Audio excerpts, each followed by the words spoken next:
Welcome to the Bee and Barb, milady. I met her when I wandered into Riften a few years ago. Been smitten with her ever since.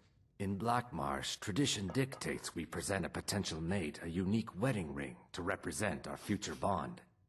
I already have the gold band, but all I need are 3 flawless amethysts to complete the Want to setting. have your clip featured in the Skyrim Clip of the Week? Simply record the clip on your Xbox and then send it to me via message. My gamertag is IRYENI, that's IRYENI, and then you can message it to me over Xbox and I'll be able to view it. I look forward to seeing the clips that you guys send me. Now moving on to the video.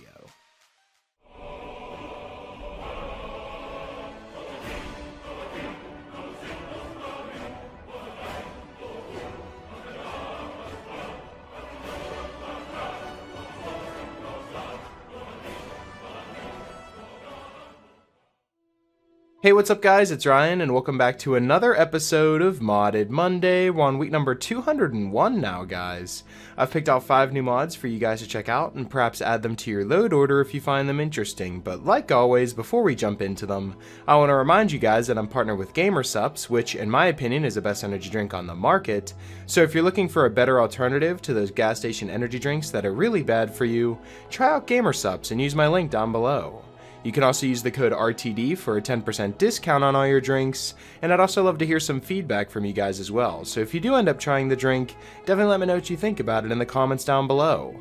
Now that that's out of the way, we can jump into this week's mods, and starting us off we have the Weaponizer Weapons Set. Now the mod page reads that Weaponizer is a project that aims to add hundreds of weapons that could have or should have been in the game of Skyrim, but they just weren't. So it's this project's goal to slowly complete and add them, while balancing and fixing the weapons in the game. Dawn Guard's required for this mod, and what makes it so special is the mod creator's done some deep research on how all the items in the game appear. Which means not only can you obtain these weapons by crafting them, you can also find them seamlessly integrated into the world of Skyrim. Meaning NPCs will have them equipped, there'll be loot in chests, you can find them in dungeons, and in more areas scattered throughout the world. And just take a look at some of these weapons. I know in our previous load order video we had the Heavy Armory mod, which adds the halberds and other weapons that are included in this weapon set, but this actually expands on that horizon even more and adds new arrows, new great swords, and new bigger swords, as well as giant axes, and just so many different types of weapons that you can use that you'll never get bored of your arsenal. And like I said, the arrows that have been added by this mod I also really like because of how colorful they are, and each tier has a different color, so no matter what type of armor set that you have, if you want to have some flashy arrows that go along with it, you can just craft the specific color under whatever tier you would have.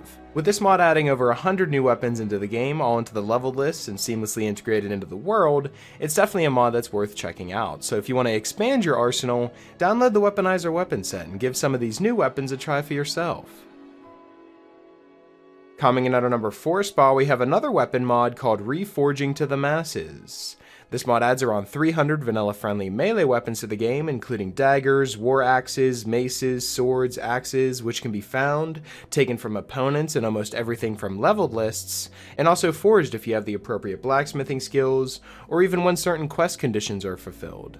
It's also important to note that all of these weapons use vanilla textures, so they'll actually benefit from any of the weapon retextures that you use alongside it. Now a little side note that goes on top of this mod is to note that it's also a core file, which means that it'll warp up to the top of your load order, so if you wanted it lower in your list or you're trying to place it somewhere custom in your list, you actually aren't able to. Since it's a core file, it'll always warp back up to the top, so if you have the unofficial Skyrim Special Edition patch, or one of those top mods that are always supposed to go at the top, you can actually put Reforging below it, but you can leave it here. It's not going to do any trouble to your load order, just leave it right below at the second spot in your load order.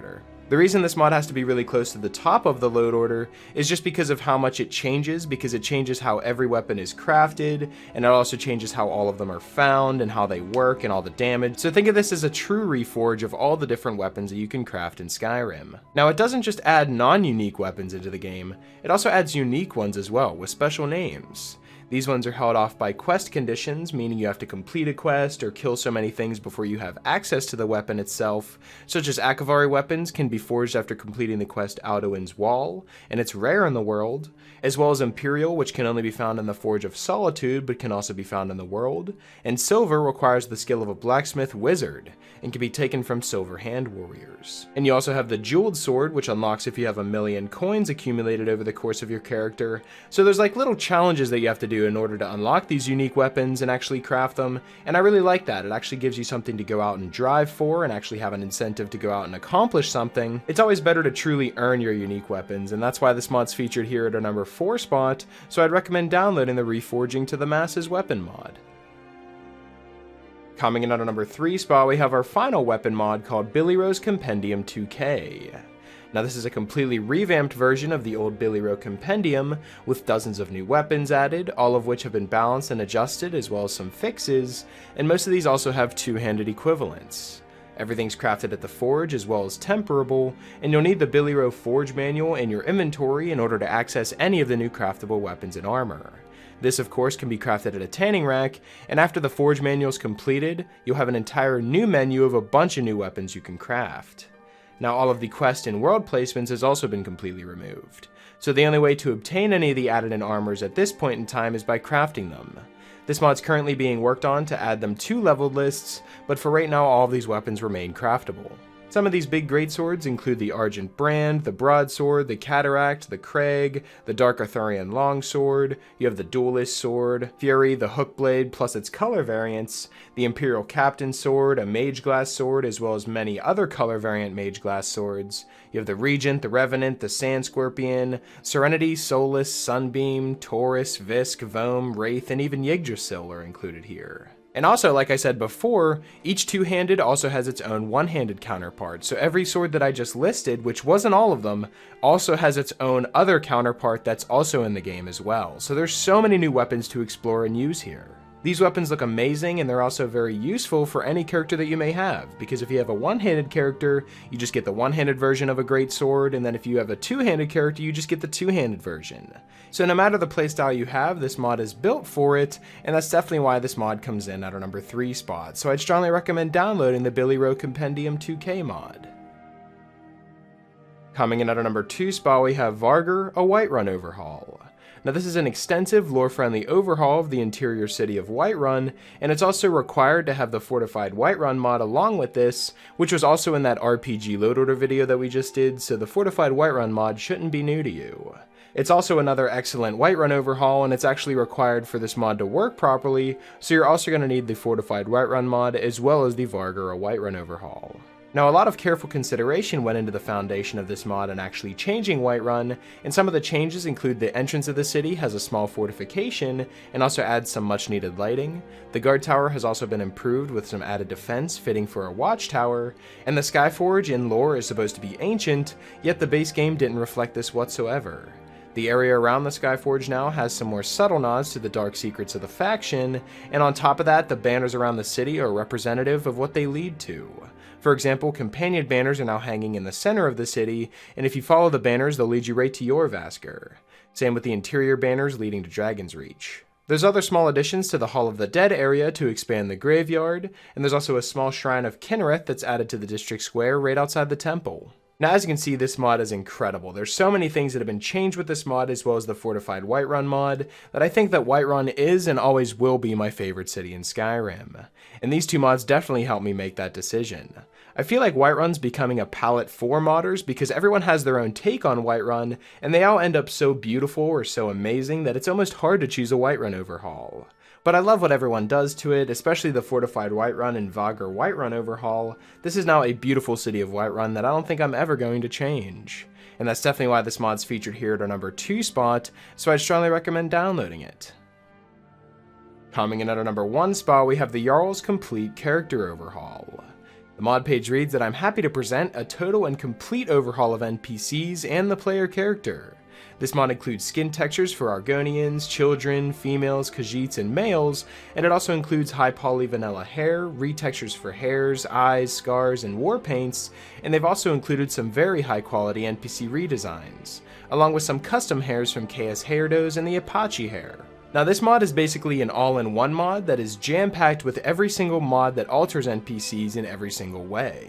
So that means we have our own eye mod, our own eyebrow mod, as well as our own hair mod, all jam-packed into one, and it's like a whole range of these mods all combined into one 580.71 megabyte mod. Now with it also being an all-in-one mod, that means you can save so much space in your load order, because in our original RPG load order, we had a couple of NPC overhauls here and there.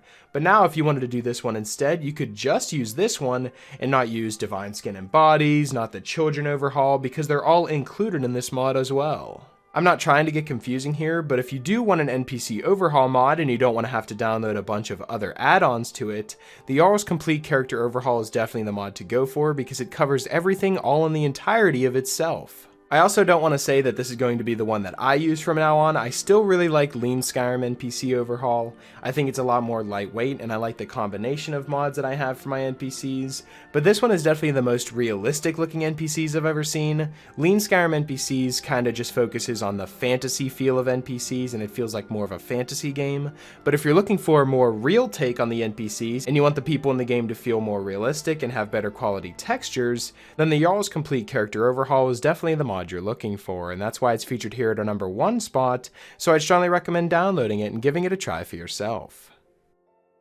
So that's pretty much it for this week's episode of the top 5 Skyrim mods of the week. Hopefully you guys did enjoy, and if you did, I'd appreciate it if you left a like and subscribe if you're new. It really helps me out a lot. And if you have any suggestions for mods you'd like me to cover in future top 5 mod episodes, be sure to let me know in the comment section below, or you can follow me on Twitter. I'll be sure to leave my Twitter in the description, and you guys can follow me on there and leave me suggestions there as well. Special shout out to my Patreon supporters. Thank you guys so much for everything that you guys have done for me. And yeah, that's pretty much it. Hopefully you guys did enjoy, and I will talk to you guys later.